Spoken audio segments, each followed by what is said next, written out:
നമ്മൾ ഡിസ്കസ് ചെയ്യാൻ പോകുന്നത് ഫ്ലോ ചാർട്ട് എന്ന് പറയുന്ന സെക്ഷനാണ്. ഫ്ലോ ചാർട്ട് എന്ന് പറഞ്ഞാൽ അത്രേ ഉള്ളൂ.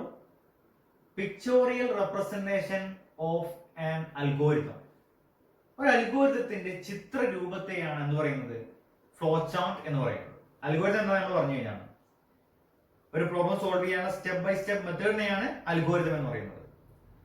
ഇതിന്റെ ചിത്രരൂപം എന്ന് പറയുമ്പോൾ ചിത്രം വരക്കാൻ ചില സംഭവങ്ങൾ വേണം അല്ലെ? അപ്പൊ അതിന് വേണ്ടിയിട്ട് പല സിമ്പിൾസുകൾ ഉപയോഗിക്കുന്നുണ്ട്. അതാണ് നെക്സ്റ്റ് ഡിസ്കസ് ചെയ്യാൻ പോകുന്നത്.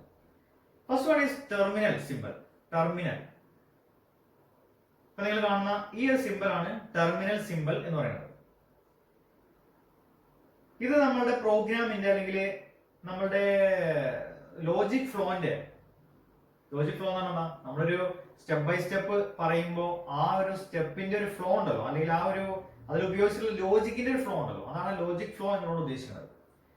അതിന്റെ സ്റ്റാർട്ട്, തുടക്കവും എൻഡ് അല്ലെങ്കിൽ സ്റ്റോപ്പ് എന്ന് പറയാം, അവസാനവും അതിനെ സൂചിപ്പിക്കാൻ വേണ്ടിയിട്ട് ആ ലോജിക് ഫ്ലോന്റെ ബിഗിനിങ് ആൻഡ് എൻഡിങ് അല്ലെങ്കിൽ സ്റ്റാർട്ട് ആൻഡ് സ്റ്റോപ്പ് അത് ഇൻഡിക്കേറ്റ് ചെയ്യാൻ വേണ്ടിയാണ് എന്ത് ഉപയോഗിക്കുന്നത്, ഈ പറഞ്ഞ ടെർമിനൽ സിമ്പിൾ ഉപയോഗിക്കുന്നത്. Next one is input or output. അതിന് ഉപയോഗിക്കുന്ന, അതായത് നമ്മളിപ്പോ തൊട്ട് മുമ്പ് ഡിസ്കസ് ചെയ്ത ആ അൽഗോരിതത്തിൽ നമ്മൾ പറഞ്ഞു ഇൻപുട്ട് ഇൻസ്ട്രക്ഷൻസ് നമ്മൾ പറഞ്ഞു. അപ്പൊ അത്തരം ഇൻപുട്ട് ഇൻസ്ട്രക്ഷൻസുകൾ നമ്മൾ ഉപയോഗിക്കുന്നുണ്ടെങ്കിൽ അത്തരം ഇൻപുട്ട് ഇൻസ്ട്രക്ഷൻസിനെ ഇൻഡിക്കേറ്റ് ചെയ്യാൻ വേണ്ടിയിട്ട് ഉപയോഗിക്കുന്ന സിമ്പിൾ ആണ് ഇത്.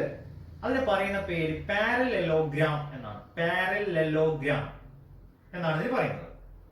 നെക്സ്റ്റ് വൺ ഈസ് പ്രോസസ് എന്ന് പറയുമ്പോൾ അവിടെ നമ്മൾ തൊട്ടുമ്പോൾ കണ്ടു S equal to A plus B plus C, അതേപോലെ A B G equal to S by 3. അതൊക്കെ അവിടെ ഡാറ്റ പ്രോസസിംഗ് ആണ് നടക്കുന്നത്. എയിലെയും ബിയിലെയും സിയിലെയും വാല്യൂസ് തമ്മിൽ ആഡ് ചെയ്യുക, കൂട്ടുക, അവിടെ ഡാറ്റ പ്രോസസിംഗ് നടന്നു. അതേപോലെ കൂട്ടി കിട്ടിയ എസിലെ വാല്യൂവിനെ 3 കൊണ്ട് ഹരിക്കുക ആവറേജ് കാണാൻ വേണ്ടിയിട്ട്, അവിടെയും എന്ത് നടന്നു, ഡാറ്റ പ്രോസസിംഗ് നടന്നു.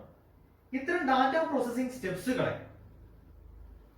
സൂചിപ്പിക്കാൻ വേണ്ടി, ഇൻഡിക്കേറ്റ് ചെയ്യാൻ വേണ്ടിയിട്ട് ഉപയോഗിക്കുന്ന സിമ്പിൾ ആണ് ഈ കാണുന്ന സിമ്പിൾ.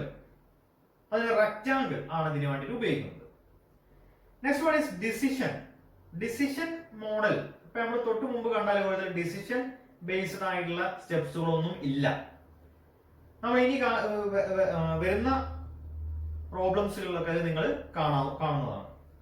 ഈ ഡിസിഷൻ സിമ്പിൾ ആയിട്ട് ഉപയോഗിക്കുന്നത് റോംബസ് എന്ന് പറയുന്നതാണ്. റോംബസ് നിങ്ങളിപ്പോ പിക്ചറായിട്ട് കാണുന്നുണ്ട് റോംബസ്. ഈ ഒരു സിമ്പിൾ ആണ് ഡിസിഷൻ ബേസ്ഡ് ഇൻസ്ട്രക്ഷൻസിന് സൂചിപ്പിക്കാൻ വേണ്ടിയിട്ട് ഉപയോഗിക്കുന്നത്. Next one is flow lines.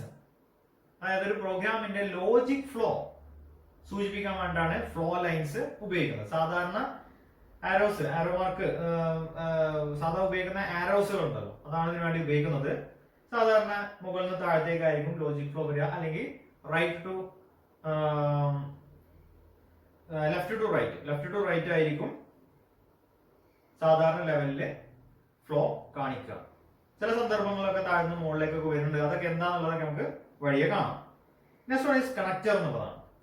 Connector എന്നുള്ള ഉദ്ദേശിക്കുന്നത് ചില സന്ദർഭങ്ങളിലൊക്കെ നമ്മൾ ഫ്ലോ ചാർട്ട്, വലിയ ഫ്ലോ ചാർട്ടുകളൊക്കെ ആണെന്നുണ്ടെങ്കിൽ ഒരു പേജിലൊന്നും കൊള്ളാത്തൊരവസ്ഥ വരും. അപ്പൊ നമ്മൾ അതിന്റെ കണക്ഷൻ കാണിക്കാൻ വേണ്ടിയിട്ട് അത് ഒരു പേജിൽ കൊള്ളാതെ നെക്സ്റ്റ് പേജിലാണ് അതിന്റെ ബാക്കി വരക്കുന്നതെങ്കിൽ നമ്മൾ അതിന്റെ ഒരു കണക്ഷൻ കാണിക്കാൻ വേണ്ടി അതിനു വേണ്ടിയിട്ടാണ് കണക്ടർ എന്ന് പറയുന്ന ഈ സിമ്പിൾസുകൾ ഉപയോഗിക്കുന്നത്. അതിന് നമ്മൾ പറയുന്ന പേരാണ് എൻട്രി ഫ്രം എക്സിറ്റ് ടു എന്ന് പറയുന്ന രണ്ട് സിമ്പിൾസുകൾ. പിന്നെ നിങ്ങൾക്കൊരു ഇപ്പൊ നമ്മൾ തൊട്ട് മുമ്പ് ഡിസ്കസ് ചെയ്തിട്ടുള്ള അൽഗോരിതത്തിന്റെ തന്നെ ഒരു ഫ്ലോ ചാർട്ട് ഈ ഒരു ഇത് വെച്ചിട്ട് കാണുന്നുണ്ട്. അത് വളരെ സിമ്പിൾ ആയിട്ട് നമുക്ക് മനസ്സിലാക്കാൻ പറ്റും. ഫസ്റ്റ് സ്റ്റാർട്ട്, അത് ടെർമിനൽ സിമ്പിൾ ആണ് നമ്മൾ പറഞ്ഞു. ടെർമിനൽ സിമ്പിൾ ആണ് ഉപയോഗിച്ചാണ് വേണ്ടത്. പിന്നെ ഇൻപുട്ട് എ ബി സി, അത് ഇൻപുട്ട് ഇൻസ്ട്രക്ഷൻസുകളാണ് എന്ന് പറയുമ്പോൾ അത് ഇൻപുട്ട് ഇൻസ്ട്രക്ഷനെ സൂചിപ്പിക്കാൻ വേണ്ടിയിട്ടുള്ള പാരലലോഗ്രാമിലാണ് കൊടുത്തിട്ടുള്ളത്. പിന്നെ S equal to A plus B plus C, അതേമാതിരി A B G equal to S by 3 എന്ന് പറയുന്നത് ഡാറ്റ പ്രോസസിംഗ് സ്റ്റെപ്സുകളാണ്. അത് പ്രോസസ്സിനെ സൂചിപ്പിക്കാൻ വേണ്ടിയിട്ടുള്ള റെക്റ്റാങ്കിൾ ആണ് കൊടുത്തിട്ടുള്ളത്. പിന്നെ print S A V G എന്ന് പറയുന്നത് ഔട്ട്പുട്ട് ഇൻസ്ട്രക്ഷൻസുകളാണ്. അപ്പൊ അതിനെ സൂചിപ്പിക്കാൻ വേണ്ടിയിട്ട് ഇൻപുട്ട് ഓർ ഔട്ട്പുട്ട് ഇൻസ്ട്രക്ഷൻസിനെ സൂചിപ്പിക്കാൻ വേണ്ടി ഉപയോഗിക്കുന്ന പാരലലോഗ്രാം തന്നെ ഉപയോഗിച്ചിരിക്കുന്നത്. പിന്നെ ലാസ്റ്റ് സ്റ്റോപ്പ് എന്ന് പറയുന്നത് ടെർമിനൽ സിമ്പിൾ ആണ് ഉപയോഗിച്ചത്. അപ്പൊ നമ്മൾ ആ അൽഗോരിതത്തിന്റെ ഒരു പിക്ചർ രൂപമാണ് ഇവിടെ എന്ത് ചെയ്യുന്നത്, നിങ്ങളിപ്പോ കണ്ടുകൊണ്ടിരിക്കുന്നത്. അപ്പൊ എക്സാമിന് അൽഗോരിതം എന്ന് പറഞ്ഞിട്ട് അതിന്റെ ഫ്ലോ ചാർട്ട് വരക്കാൻ ചോദിക്കാം, ഫ്ലോ ചാർട്ട് എന്ന് പറഞ്ഞാൽ അതിന്റെ അൽഗോരിതം വരക്കാൻ പറയാം, രണ്ട് രീതിയിൽ ചോദിക്കാം. അപ്പൊ നിങ്ങൾ മനസ്സിലാക്കേണ്ടത് വളരെ സിമ്പിൾ ആയിട്ടുള്ള കാര്യമാണ്. എന്താണ് അൽഗോരിതം എന്നുള്ളത് മനസ്സിലാക്കുക, എങ്ങനെ പ്രോബ്ലത്തെ അൽഗോരിതത്തിൽ സ്പെസിഫൈ ചെയ്യുന്നത് മനസ്സിലാക്കുക, സ്റ്റെപ്പ് ബൈ സ്റ്റെപ്പ് ആയിട്ടാണ് എഴുതി കൊടുക്കുന്നത് മനസ്സിലാക്കുക. ആ സ്റ്റെപ്സുകൾ നമുക്ക് അറിയണം. അത് നമ്മൾ 1 by 1 ആയിട്ട് ഇങ്ങനെ പറയുന്നതിനെ കാണുമ്പോൾ നമുക്ക് മെല്ലെ മെല്ലെ ഡെവലപ്പ് ചെയ്ത് വരും. എന്നിട്ട് അതിന് ശേഷം അൽഗോരിതം വന്നിട്ട് ഫ്ലോ ചാർട്ട് വരക്കാനൊക്കെ ആണെന്നുണ്ടെങ്കിൽ നമുക്ക് ഇത്രേ ചെയ്യേണ്ടതുള്ളൂ. അൽഗോരിതം നോക്കിയിട്ട് അതിൽ ഏതൊക്കെയാണ് input instructions, output instructions, data processing instructions, അല്ലെങ്കിൽ ഡിസിഷൻ മേക്കിംഗ് ഇൻസ്ട്രക്ഷൻസ് ഒക്കെ ഏതൊക്കെയാണെന്നുള്ള ഐഡന്റിഫൈ ചെയ്യുക. അതിനെ ബേസ് ചെയ്തുള്ള സിംബൽസുകൾ എന്ത് ചെയ്യുക, അതിന്റെ ഉള്ളിലേക്ക് ആക്കി കൊടുക്കുക. അത്രേ ചെയ്യേണ്ടതുള്ളൂ. ഇനി ഫ്ലോ ചാർട്ട് ഉപയോഗിക്കാനുള്ള കുറച്ച് ഗുണങ്ങളാണ് നമ്മൾ ഡിസ്കസ് ചെയ്യാൻ പോകുന്നത്. അഡ്വാൻറ്റേജ് ഓഫ് ഫ്ലോ ചാർട്ട്സ് വളരെ ഇമ്പോർട്ടന്റ് ആണ്. First one is better communication എന്നുള്ളതാണ്. Better communication. അപ്പൊ നമ്മൾ പറഞ്ഞു ഓരോ സിംബൽസുകളും ഓരോ സ്പെസിഫിക് പർപ്പസിന് വേണ്ടിയാണ് ഉപയോഗിക്കുന്നത്, അല്ലെങ്കിൽ ഓരോ സ്പെസിഫിക് ആയിട്ടുള്ള കാര്യങ്ങൾ ഇൻഡിക്കേറ്റ് ചെയ്യേണ്ടതെന്ന് പറഞ്ഞു. അതുകൊണ്ട് തന്നെ ഓരോന്നും നമ്മൾ കാണുമ്പോൾ തന്നെ മനസ്സിലാക്കാൻ പറ്റുന്നത് എന്ത് ടൈപ്പില ഇൻപുട്ട് ഇൻസ്ട്രക്ഷൻസ് ആണോ, ഔട്ട്പുട്ട് ഇൻസ്ട്രക്ഷൻ ആണോ, അല്ലെങ്കിൽ ഡാറ്റ പ്രോസസിംഗ് ഇൻസ്ട്രക്ഷൻസുകളാണോ എന്നുള്ളതൊക്കെ നമുക്ക് വളരെ പെട്ടെന്ന് തന്നെ ഈസി ആയിട്ട് മനസ്സിലാക്കാം. എന്ന് പറയുമ്പോൾ വേറെ അല്ലെങ്കിൽ നമുക്ക് ഒരു ഫ്ലോ ചാർട്ട് വെച്ചിട്ട് ഒരു പിക്ചോറൽ റെപ്രസെന്റേഷൻ ആയതുകൊണ്ട് തന്നെ, ഒരു പ്രോഗ്രാമിംഗിന്റെ പിക്ചോറൽ റെപ്രസെന്റേഷൻ ആയതുകൊണ്ട് തന്നെ it is easier for a programmer to explain the logic of the programme.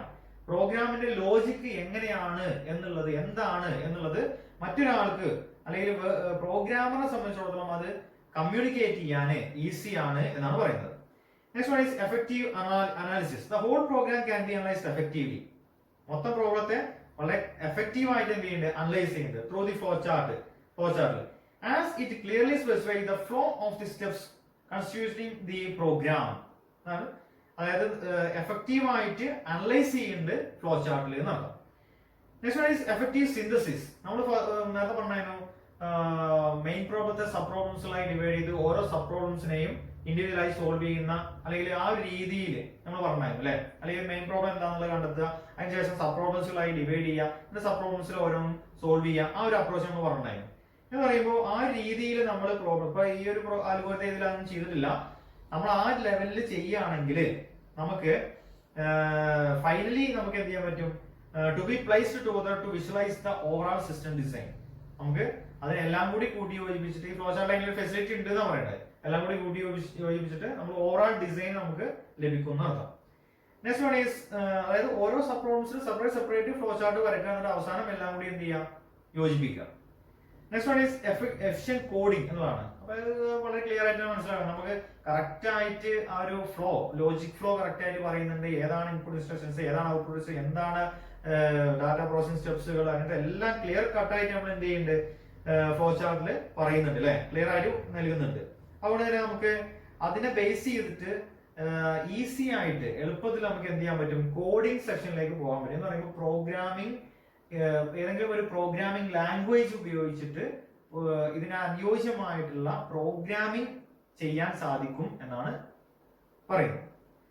ഇത് നമ്മൾ മനസ്സിലാക്കേണ്ട കാര്യം എന്താ വെച്ച് കഴിഞ്ഞാൽ ഒരു കമ്പ്യൂട്ടർ പ്രോഗ്രാം എഴുതുന്നതിന് മുൻപുള്ള കാര്യമാണ് ഇപ്പൊ ഈ പറയുന്നത്, അൽഗോരിതം ഫ്ലോ ചാർട്ട് എന്ന് പറയുന്നത്. ഒരു സോഫ്റ്റ്വെയർ ക്രിയേറ്റ് ചെയ്യുക അല്ലെങ്കിൽ ഒരു കമ്പ്യൂട്ടർ പ്രോഗ്രാം എഴുതുക എന്ന് പറയുമ്പോൾ നമ്മൾ കമ്പ്യൂട്ടർ പ്രോഗ്രാം എഴുതുന്നതിന്റെ മുൻപുള്ള സ്റ്റേജിലാണ് ഇപ്പൊ ഈ പറയുന്നത് അൽഗോരിതം എഴുതുക, ഫ്ലോ ചാർട്ട് വരയ്ക്കുക എന്നൊക്കെ പറയുന്നത്. അല്ലാതെ അൽഗോരിതം എഴുതിയത് കൊണ്ടോ ഫ്ലോ ചാർട്ട് വരച്ചത് കൊണ്ടോ എന്താകുന്നില്ല, കമ്പ്യൂട്ടർ പ്രോഗ്രാമിംഗിലേക്ക് പോകുന്നില്ല.